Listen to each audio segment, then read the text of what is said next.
computer. All right. Hi, everybody, and welcome to Student Voices on Climate Futures. My name is Riley Loveland. I know most of you. I'm the chair of Oregon Green Schools, the Portland Metro chapter. I'm joined by a rad panel of students and our moderator, Jaylin. You will hear mostly from them, very little from me, and I will turn my camera off and disappear, but I did just want to do like a little level set here.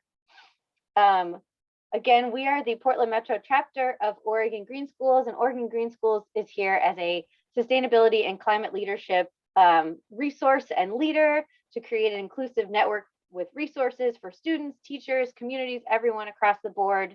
And then we specifically serve the Portland Metro chapter, so we're here to offer specific things like this, events for people, educational opportunities, and just to serve as that great connector and collaborator. We have several social media platforms. We have a stellar social media team. You can follow us on Instagram, Facebook, or LinkedIn. And we have a meeting the second Friday of every month. If you guys would like to join, you can email that email. You can put your name in the chat, whatever floats your boat. We also send out a newsletter every once in a while. So keep in touch. We'd love to hear from you. And again, you're not going to hear from me for very long. It's just nice to see y'all. I'm not going to do much of an introduction. I think these guys can do a much better job, but I did want to pass this off to our moderator, Jaylin, who's going to do the rest of this event. I think that's it for me. I'm going to stop the share. Take it away. Cool. Thanks, Riley. So welcome, everyone. I'm Jaylin. I work at Glumac as a commissioning agent, and I'm involved with Oregon Green Schools. Super excited to be here with these really awesome students. And yeah, this is just going to be a conversation between the students that y'all kind of have the privilege to observe. If we have extra time at the end, we might take questions in the chat, but I don't anticipate that. So yeah, just enjoy it. The idea is for y'all, the students, to be just talking to each other, and my role is just going to be to kind of facilitate that process and try to challenge you and encourage you to hear each other's perspectives. And yeah, so I want to give you each an opportunity to introduce yourselves. So if you could just say your name, what school you go to, and like what year you are in school. And then just one question would be like, what's one thing that you're known for in your family, like, or your friend group? So yeah, name, school, and grade, and what's one thing you're known for in your family or in your friend group. Let's start with Izzy. Hi, I'm Izzy. I am a senior at Grant High School, and something I'm known for in my friend group is being like kind of the one that has everything. So like if somebody needs water, I have it. If somebody needs like a pen, I have it, just so nobody's stressed, because that stresses me out. I just make sure everybody's like okay and has everything they need. That's what I'm known for. Thank you. Let's go Phoebe Grimes. Hi, I'm Phoebe Grimes. I'm a junior at Lincoln High School, and something I'm known for in my friend group, I don't know, just like kind of like keeping track of where everyone is and like everyone's okay. I don't really know how to describe it. It's okay. And let's go the other Phoebe. How should we differentiate y'all in the conversation, by the way? We can go by last names. My last name is Jared. Okay. Or you can just say Phoebe and we can fight it out. Okay. But I'm Phoebe Jared. I'm a junior at Forest Grove. And I'd say I'm kind of known for being the opinionated one. I have a lot of opinions about a lot of things. Cool. And last but not least, Trotter. Hi, I'm Trotter. I go to I.W. Wells High School. I'm a junior. One thing I'm known for, I guess I'm kind of like the outdoorsy friend out of everybody, so. Cool. Well, thank y'all for being here. I'm getting some feedback. Jaylin, I think your computer might have come unmuted. There you go. Weird. All right. Yeah, I think that's a little better. Yeah, I'm just outside and people are around in the neighborhood. So anyways, so yeah, before we get started, just wanted to reiterate it's a conversation between y'all. So I encourage you to ask questions to each other. If there's something someone says that you want to like dig more into, or you want to piggyback off of, or there's something that you want to put out to the group, please do that. You know, I have a lot of questions that you know, I have to kind of guide the conversation, but it's not like it's not a planned dialogue, right? It's something that should be organic. So I'll throw out a question just to get us started. And yeah, whoever feels like they want to kick us off, please do. So the first question I want to ask, in relation to climate change, you know, how do y'all picture like how we got here, right? What do you think that the mindsets and assumptions are that have led us into this climate crisis? I can go. I think it's a lot of the like out of sight, out of mind mindset, where like at the beginning, a lot of the things with climate change, a lot of the effects weren't affecting everybody. They weren't very big yet. And especially things with like pollution and like disposable packaging, like that, things like that. You use something, you send it to the landfill, you never have to see it again. And I feel like with a lot of people, they didn't see what was going on, and so it just like didn't matter a whole lot at that point. Yeah, I feel like a lot of people or like big companies kind of want to go for like the cheapest option, and they don't really spend the time to think about how it'll impact everyone, because it doesn't really matter to them until like they're the last ones to be affected. So that's, I think, the least of their concerns. Yeah, I also agree. I feel like with like innovation in technology, a lot of things a lot of big companies don't think of the consequences, like what Phoebe Grimes said. Both of them said, yeah, I just feel like when we think, oh, we need to do this to get better, we don't think, oh, if we do this, it'll put more pollution in the air. We just think like, this is easy, like packaging, like plastic packaging. Oh, we can wrap this fruit in plastic packaging to make it easier for everybody. But like, what's the consequence of that? Like, I don't think we're thinking about it as much. Yeah, I think an example of like the out of sight, out of mind type of thing is, I'm not sure when this happened. It was sometime in like the 70s or 80s. You guys probably heard about like when the river caught on fire in Ohio. And like before then, like nobody really cared about pollution. And it's only when it started actually having an impact that things were done. So I think that this kind of proves that like as long as it's not directly affecting people, it's kind of just way easier to not care about it.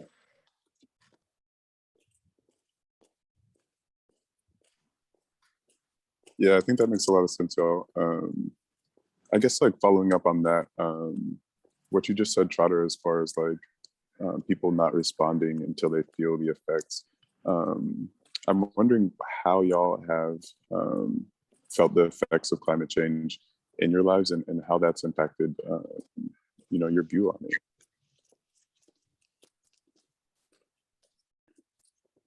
I think the way that it affects the weather is like a really easy way to see it. And it's kind of scary sometimes that like, you know, the summers are so long and hot. Like I know that even in my lifetime, it wasn't always like this. And especially too with all the fires, like the fact that we were worried last year about moving Oregon in a place that's supposed to be like rainy all the time, and there's just like raging wildfires all around us is really scary. Yeah, I feel like growing up, it's like seeing the headlines in the news about climate change in different areas, but then like last year feeling the like stuck inside for a week because of the fires and the smoke, and then the winter being so like really cold and the snow taking people's power, and then reading about Texas and how they suffered and it was horrible for them. It's just like, yeah, reading about it and then like witnessing it yourself. I agree. I feel like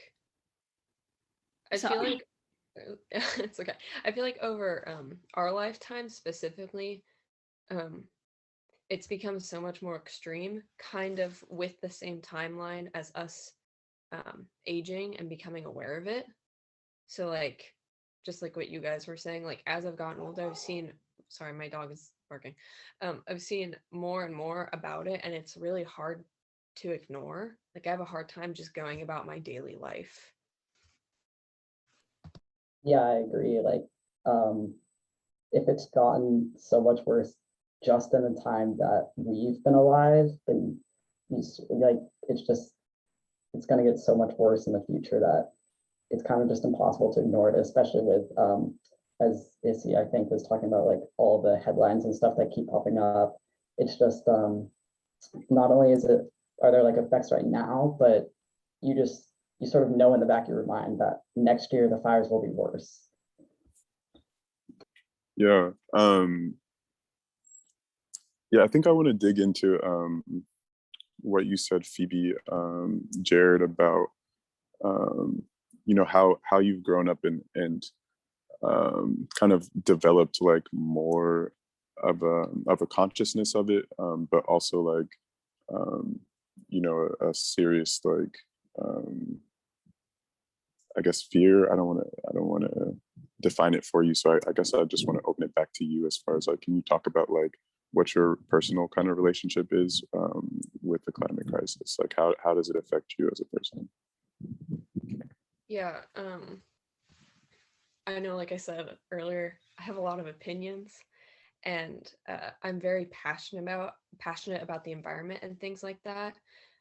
So every time I see some sort of headline, it kind of sparks an anxiety in me, and I know that like I am not the CEO of a large conglomerate that is pouring oil into the ocean. So it's like it kind of makes me feel a little bit helpless, especially in the last couple of years. Like last year with the fires, I had a really hard time because it felt like one of those things that was just like completely out of our control that we just have to deal with because of other people's actions.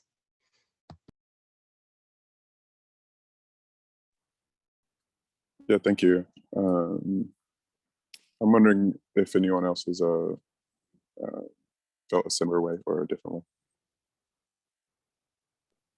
Yeah, I feel kind of like that just because, I mean, I haven't really been alive long enough to have contributed a lot to climate change, but I know I'm going to be alive long enough to feel all the effects of it. So like Phoebe Jerry was saying, there's sort of, you feel helpless because you're not the CEO of a company. You can't really do a lot. And it's also just a lot of anxiety because you don't know what's going to happen. You just know it's going to be bad.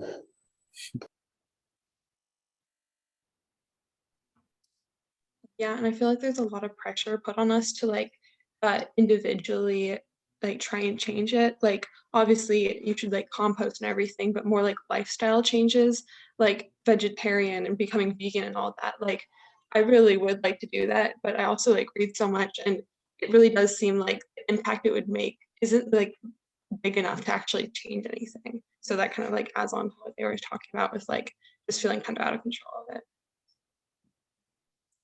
Yeah, and like Yeah. adding on to that, I feel like there's a pressure put on by the media and like big corporations, and they're taking the blame off themselves.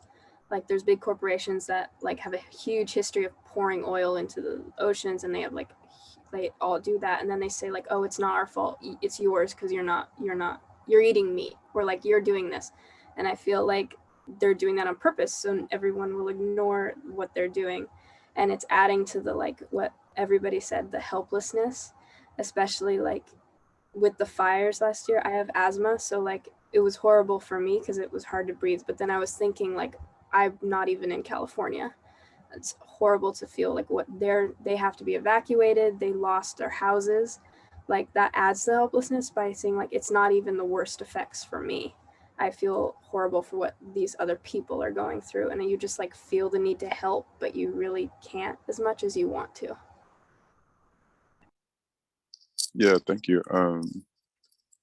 Yeah, to that point, I want to explore, I guess, just deeper, like, so we've talked about kind of how we've been impacted negatively um, by the climate crisis. I want to challenge us to look at maybe the other side of like um, how we benefited from either things that have caused it, um, effects of it. But yeah, like, is there another side that um, that we should talk about? I feel like obviously the climate crisis isn't a good thing, but has definitely led people to be a lot more conscientious. And like they were just saying, like, me going vegan isn't gonna fix anything, but um but I'm conscious about like what I'm doing and how the companies that I buy stuff from, what they're contributing to the crisis. And I think it's been helping keep a lot of companies uh responsible for their actions. They're not necessarily changing anything quite yet, like the really big ones, but they're being pressured, and they have pressure on them to do something because people are paying attention. Yeah, I think maybe want to get into like the lifestyles we live overall, right? Um, and like um, living in one of the countries that contributes the most to climate change.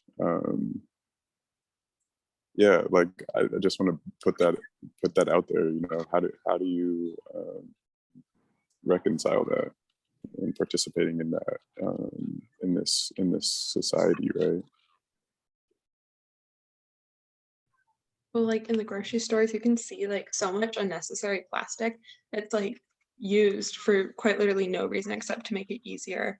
And it's kind of hard to avoid it because it's in everything. Like, I don't know if that's just something that I've noticed. Yeah, I think for me, it's kind of hard to reconcile it in my head because I know, like, personally, my life has benefited from something that has caused climate change. Like, I don't know, Apple or something. I'm sure they're polluting a lot, and I have an Apple phone, and it has, I don't know, benefited my life in some way. Um, it's just, I don't, Right. yeah. Yeah. Like, do you think that someone brought up just like the way that we use our dollar to kind of vote for what we want, right? To see in the world, like, do y'all feel like you're doing that actively with the things that you consume and use?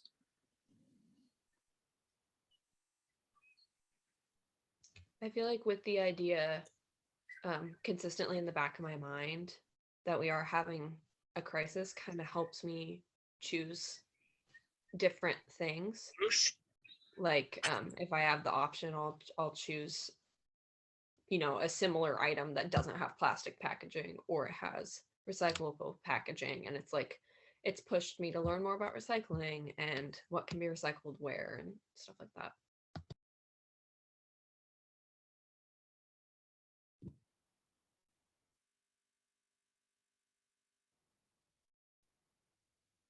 Izzy, where you at? You don't have to necessarily answer the question, but I just want to check in, like, what's on your mind.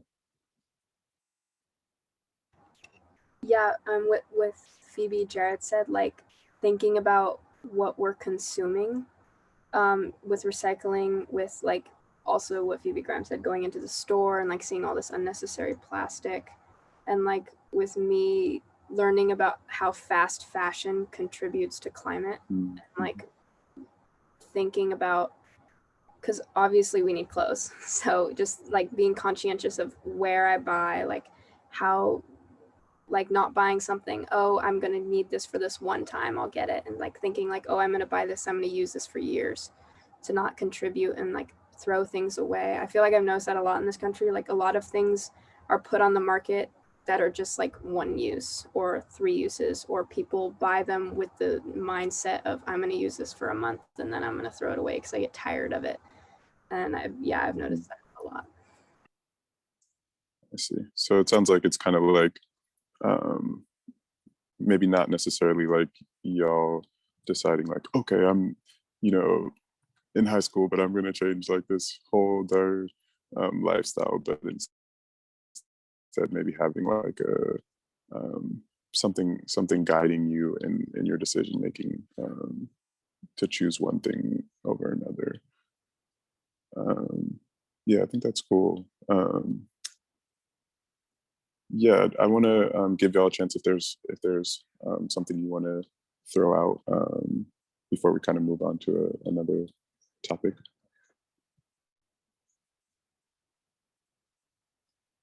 Yeah, I mean, I feel the same as Izzy about like fast fashion and everything.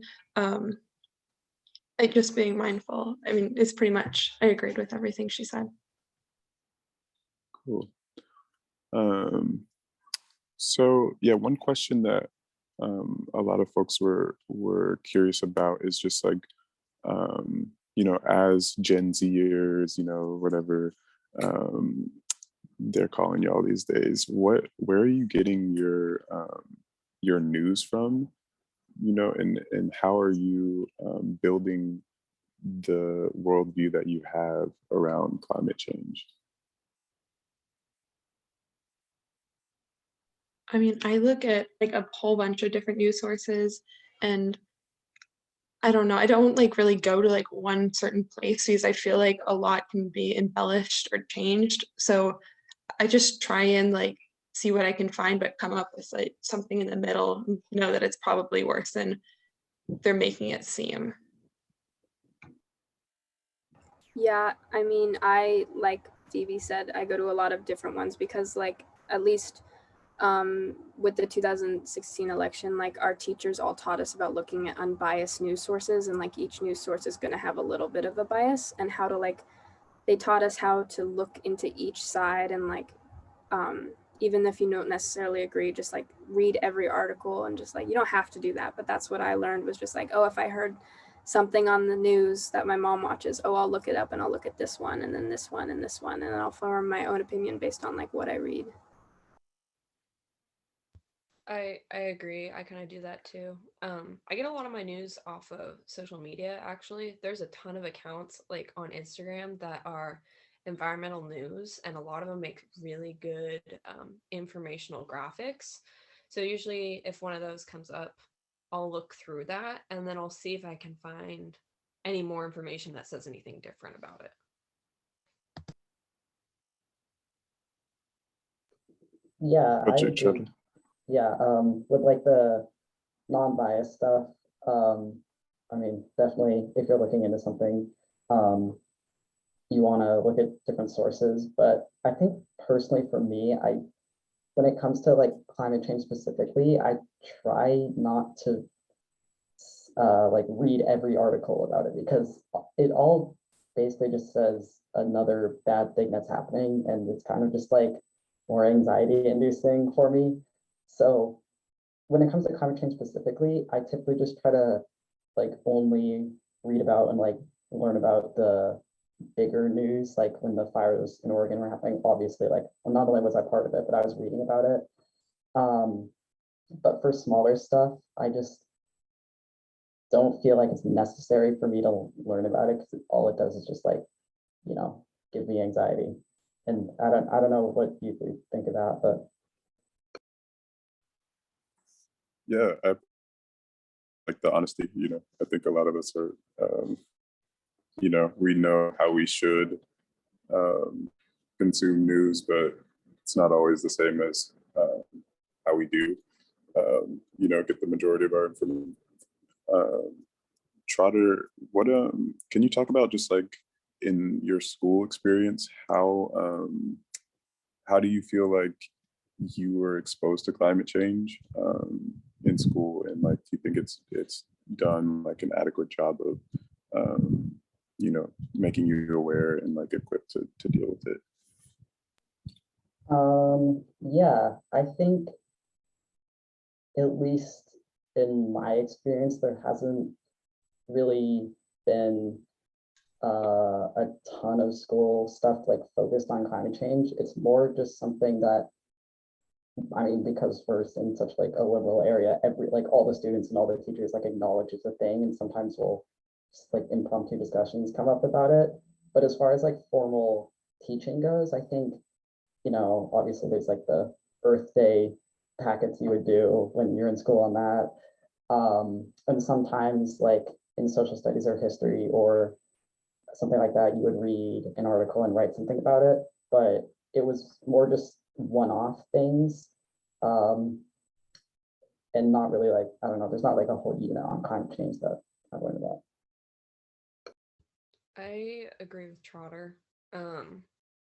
I really haven't learned very much at all in school about climate change. I'm taking a college level environmental science course this semester, and it's the only class that I can think of where we've ever really even talked about climate change or anything like that. Or, I mean, last year when the fires were going on, we weren't in school, but like, I don't know that we would have really talked about why it's happening.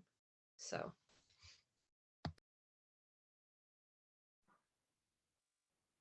Yeah, what do you think, like, what do you think you want to see as far as like education around climate change? I think that it would be important to like have lessons on it probably like every month or so, but from maybe middle school, because I don't know, I feel like elementary school is a little bit young to handle that, but it shouldn't just be like a 1 year thing, because I feel like that would kind of make it seem more like a trend than like the serious problem it is. But there also needs to be like a lot more education done around it than there is happening right now, at least at my school.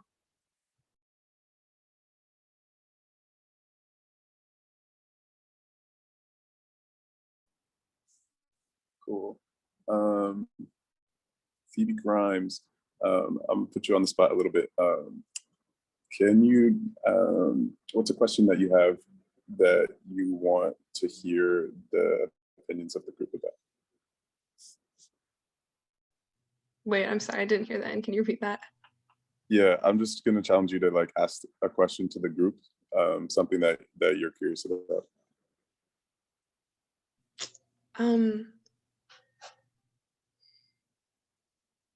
I have like a minute to think about that.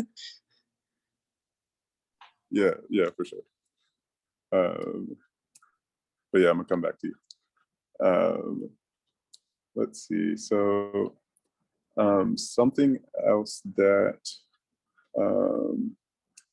people want to know is what, and I think this is related to what we're talking about as far as education, but what do y'all want to see from people in positions of power, like in their own actions? You know, what is it that, that y'all want to see being done to solve this crisis?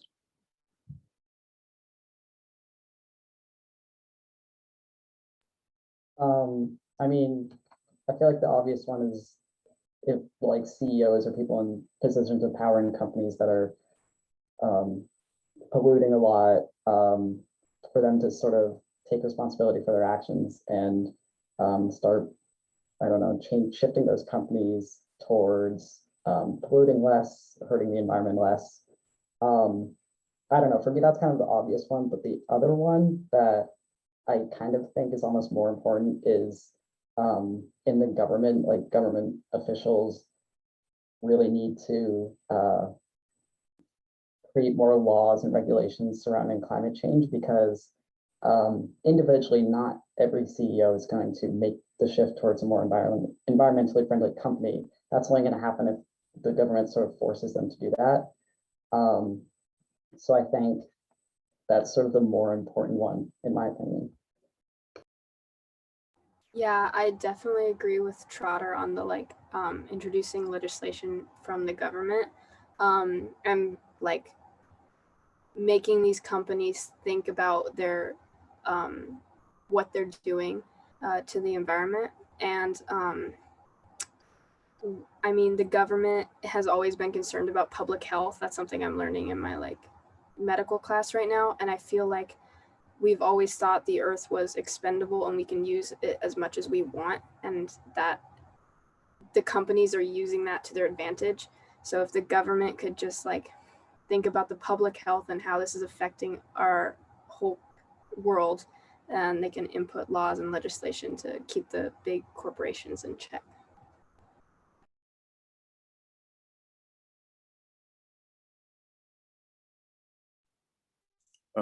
Yeah, Izzy, do you think that's something that's going to happen naturally, or what do you see like prompting that shift?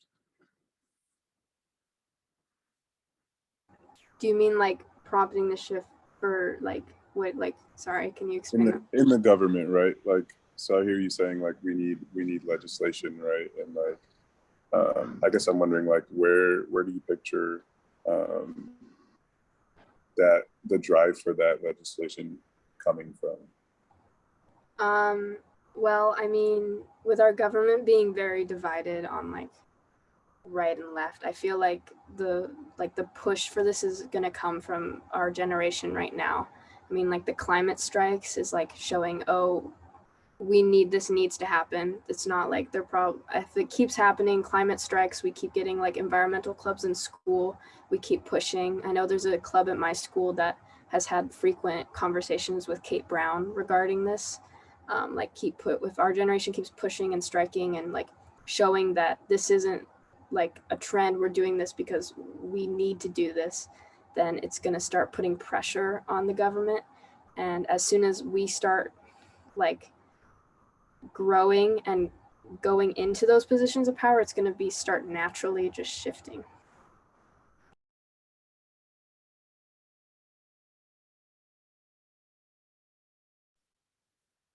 Yeah, thank you. Yeah, I want to jump off of that, I guess, and just talk more about kind of like one of the foundations of what this conversation is about, and just like what y'all picture the future looking like. And yeah, I guess I just want to leave it kind of open-ended. Like, how do you, when you think about your future, the future of the planet, like what does that look like to you?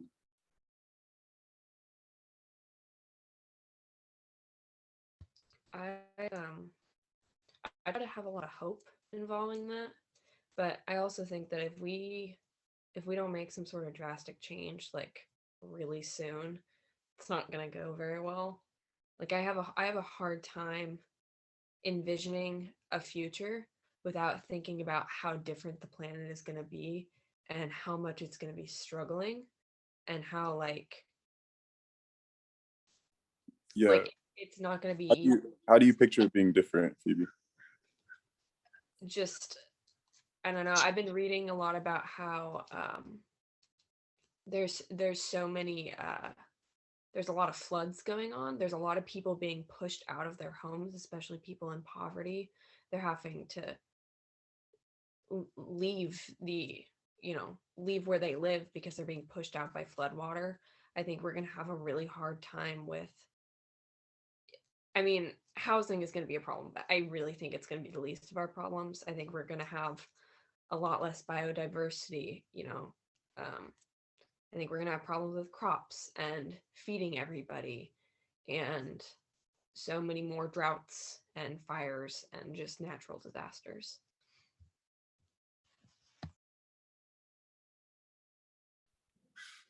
Thank you.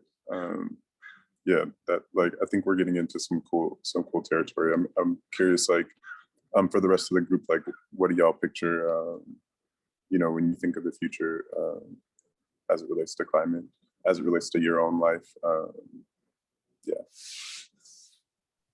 I think that the winters will be a lot colder and the summers will be a lot hotter, but even more extreme. And also, like what Phoebe was saying, I think that natural disasters will start happening, but even just bigger than we can imagine in terms of size and how often it happens.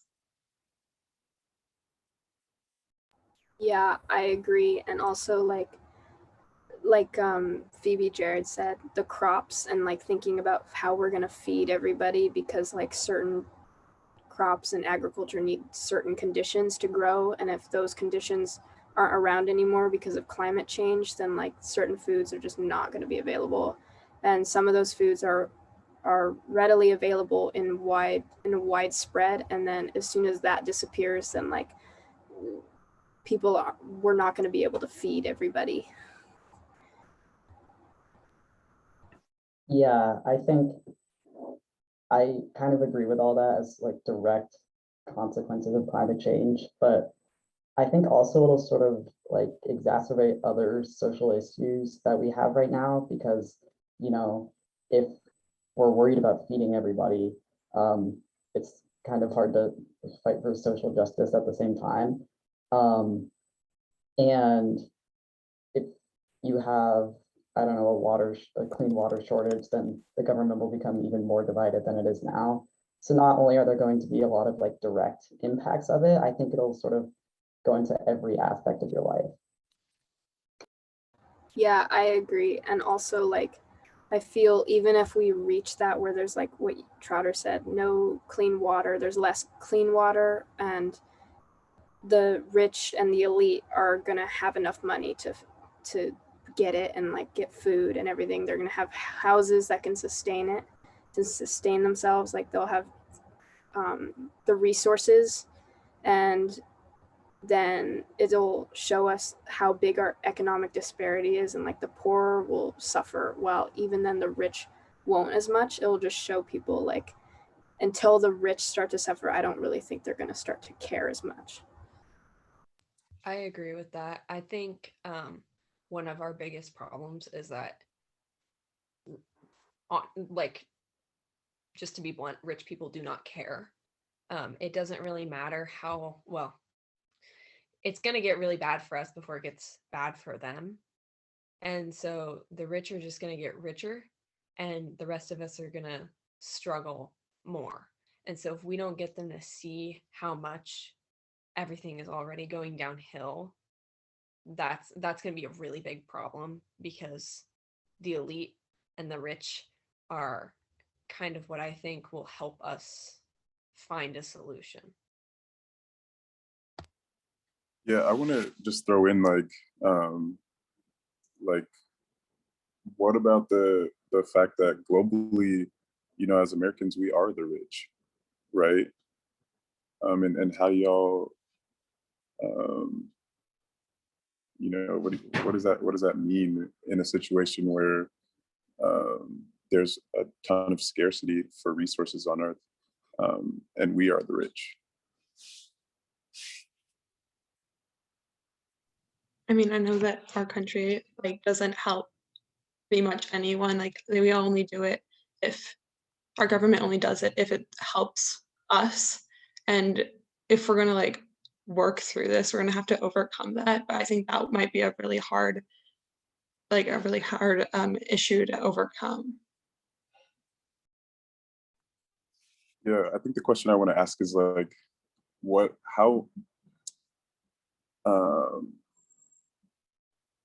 how are you going to feel about being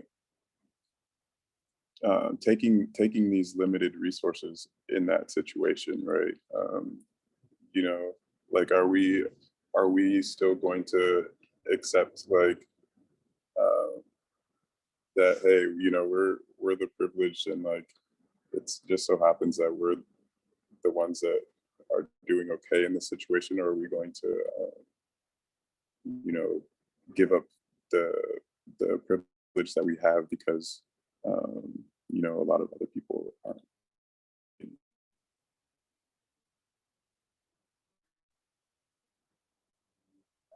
Recording in progress. I know for me, even at this point, I have a hard time seeing, like I was saying, like all those people being pushed out by floodwaters. I have a hard time seeing that and knowing that that doesn't directly affect me. But there's also not much I can do to distribute any of my privilege personally. So I really have no idea how I would deal with that. as it progresses. What about if there was people that were like, let us into your home, we don't have anywhere to stay, what does that sound like? I mean, for me, I'd like to imagine that if it was at that point, I would be willing to help. I mean, it's one of those things, I feel like you don't really know until it happens. But I feel like if there was something that I could actively do to help, I Right. would be willing to do it or try it out. Yeah, I mean, there's people now that don't have places to live due to climate change, right? Or, issues that are intertwined with it. So I guess I just want to challenge us as far as like, what's going to be different as the situation gets worse, right? And are we going to start responding in a different way?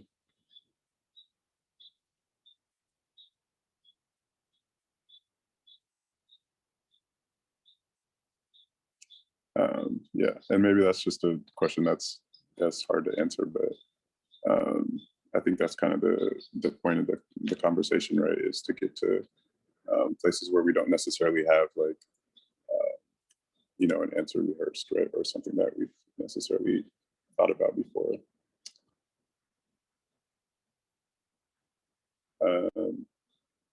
Anyone else want to throw something in before we switch gears a little bit again? Yeah, I just agree with Phoebe. I feel like it's really hard to put myself in that position because I want to think that I would do the right thing and let them in or be able to help people in any way I can. But I don't know. I mean, I don't, also as a kid, I feel like it's kind of out of my control what I could do with my parents' house, my parents' money. You know what I mean? So I feel like it would change depending on what sort of situation I was in. Yeah, thanks, Phoebe. And again, yeah, I appreciate y'all being vulnerable here and like going into a challenging place. And yeah, Phoebe, do you have a question for the group? Yeah, it's kind of different than what we were just talking about, but I just wanted to like ask everyone if they've seen like performative activism, because I know I have, but I want to hear like other people's experiences with it, like around climate change.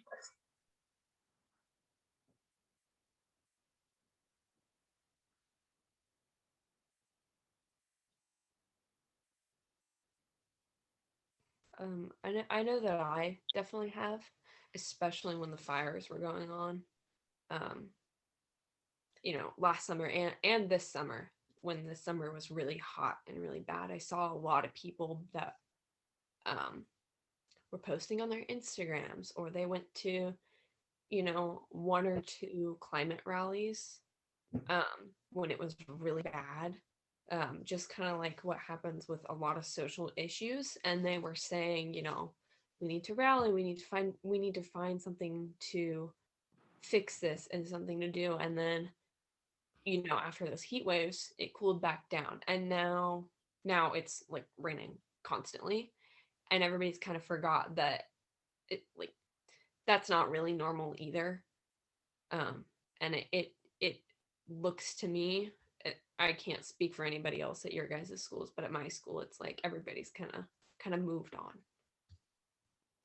Yeah, I agree with Phoebe. I feel like, especially with the fires, like you said, people really only care when it's affecting them directly, and that as soon as it starts to go away, or like even with single-use plastic, with plastic straws and everything, there's times where everybody's like doing, like, posting infographics on Instagram and then saying all these things, but then they don't back it up, or like they do it and then they say, well, I don't really want to do that, so I don't really care. Or it's like, it doesn't include me, I don't care, but like I'm going to show people that I do, to fit into this like trend, when it's not a trend. It's directly affecting a lot of different communities, and it's something we should all care about, because everyone's human and they don't, like, everybody needs to be taken care of.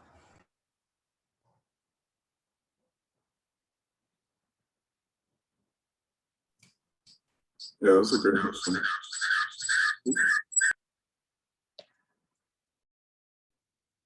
Sorry about that. Yeah, that was a good question, Phoebe. Thank you. And yeah, I think now could be a good time to take some questions from the chat if y'all want to, put some questions in the chat. Yeah, we can put them out there. But in the meantime, I'm curious, like, what are some things that are inspiring y'all and keeping you going?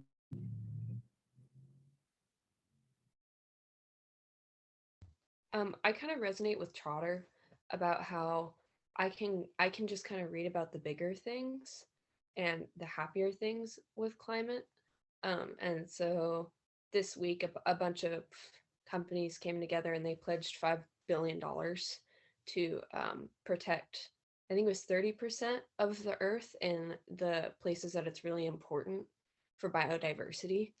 And that's something that like really resonates with me because it's something that I think about a lot, why isn't anybody doing anything? It seems like, the big companies aren't really doing anything. So the fact that people just pledged that much money and they're working to do that really is a good thing to me. Yeah, also for me, like that this is happening, because I feel like there aren't that many opportunities to do something like this, or that like presented to me at least. So it's just kind of reassuring to know that I'm not alone.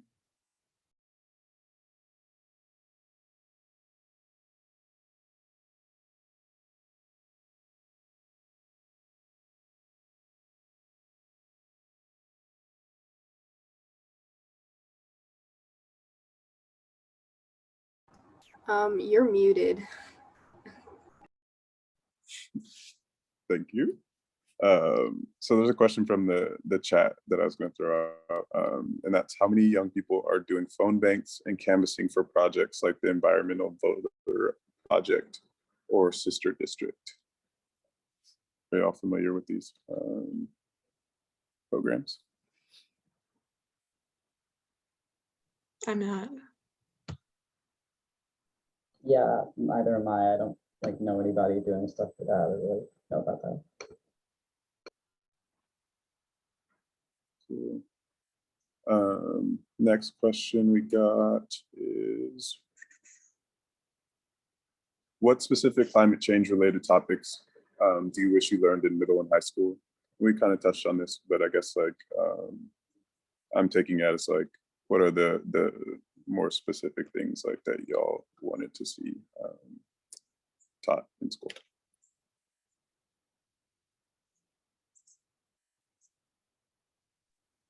I would have liked to learn more about fast fashion because I feel like that was like all of my own research, and that's something that I feel like does make a big impact. And if everyone worked together, that is something that could change a lot, but it doesn't really get talked about enough. I would have really liked to learn more about the history of it and how we've gotten to this point. Especially with things like the evolution of a lot of plastic packaging and things that aren't biodegradable, because I feel like that could help us move forward to see where we've come from. Yeah, I agree. I think in middle school, especially, more of just like a general overview of the history of it and what it is, because I don't know, when I was in 7th grade, I knew climate change was a thing, but I didn't know any specifics really related to it. So just learning about that would definitely have been helpful for me. And then I think in high school, just maybe the option to learn more about it for a lot of people, because I don't know, I think it's just there's very little formal education when it comes to it, at least in my school, and the option to learn more about it would be good. Yeah, I agree with Phoebe and Trotter about learning the history in middle school, and I also think in high school we should like be educated on why this is important. And like a lot of people hear what climate change is and they don't realize how big of an effect it'll have on communities. And I feel like being educated on like, oh yes, it's going to get hotter and it's going to get colder, but like this is the consequence of that, or like that will make this happen and that will make this happen. It's like, why, like learning why is this important? Thanks, y'all. Just making sure I'm not muted. This question is, what adult role models do you have in your communities who are taking action?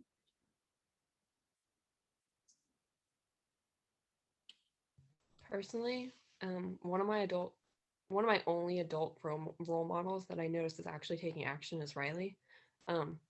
Riley has taught me a lot of things about climate change, about what's going on, and I feel like she helps me kind of stay up to date.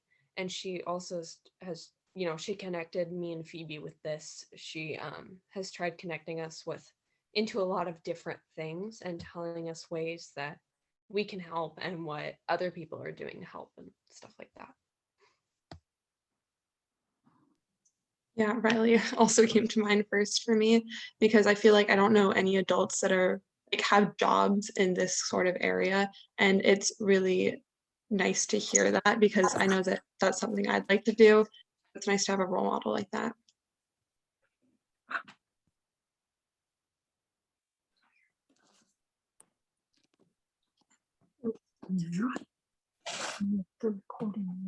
Okay, I think we're out of time for questions now, because I want to give you each a chance to kind of check out. And a checkout is pretty much just a time for each of you to say your final thoughts and essentially what you're taking away from the conversation. So yeah, in the checkout, you don't respond to each other per se. You just and I'll give you each like a little bit of time to think about what you want to say. But essentially, what are you taking away from this conversation?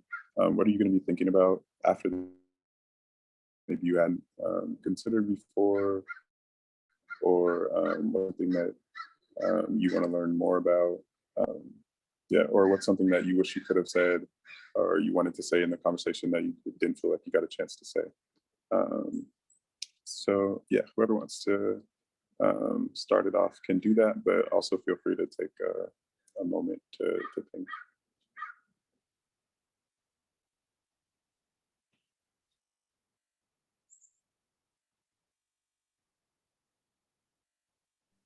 I really liked having this conversation. I'd like to reflect more on how it will affect communities, and also how, like, about the history, because I never even, I don't know, it's kind of sad, but it never even occurred to me to think about that. So I really want to learn more about that. Yeah, I agree with Phoebe, and I think,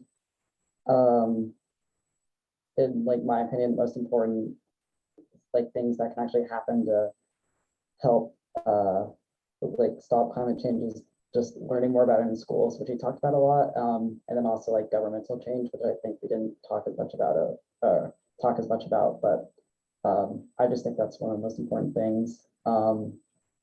And hearing your guys' opinions on stuff and how kind of we all feel similar was, I don't know, cool to hear, because there's not a lot of open discussions that I've had about this, so I like it.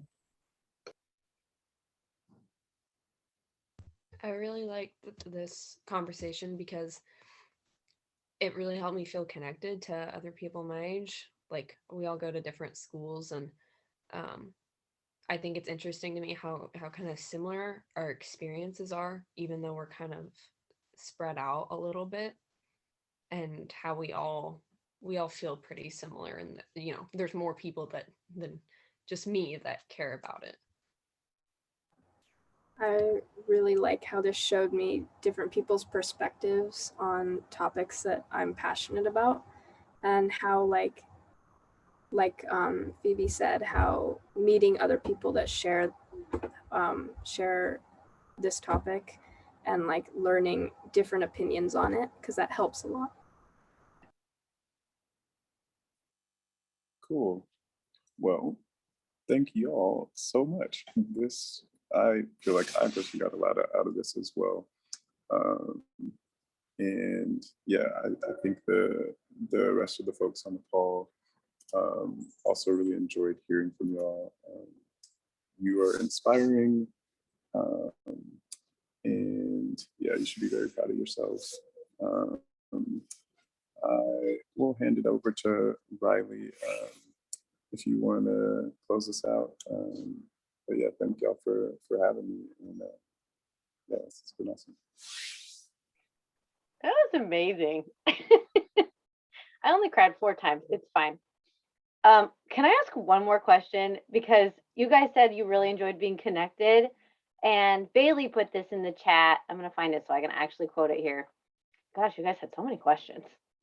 What are the barriers to get more students engaged, do you think? Because it sounds like you guys are not necessarily having these conversations in your day-to-day. How can we make that the norm? And then you guys are done and you can go about your daily lives.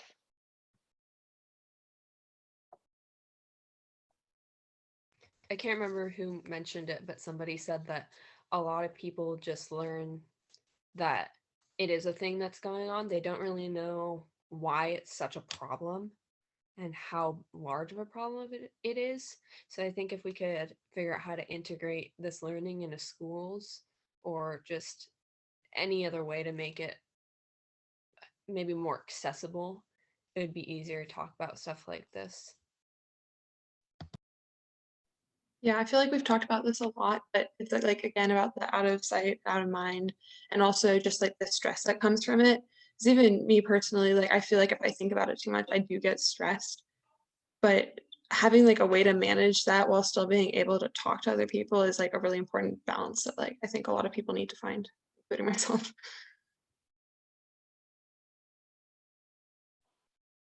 Issy, Trotter, anything to add?